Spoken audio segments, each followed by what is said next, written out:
Toshkent tumani axborot kutubxona markazi Said bolajonlarga eng sara kitoblarni tavsiya etishda davom etadi.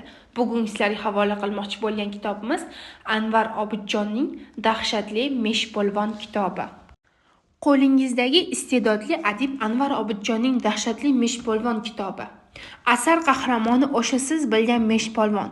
Ikki lunji nog'ora, beti oftobdan zog'ora, jag'ida eshak tepki naqshlangan chandiq, qornida 40 pudlik sandiq.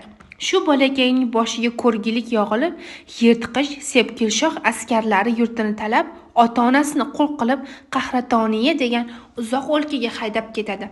Avvaliga o'zini yo'qotgan meshpolvon buvisining daldasi bilan o'qlovni nayza, qozon qoboqni qalqon qilib, hachirini minib yo'lga tushadi.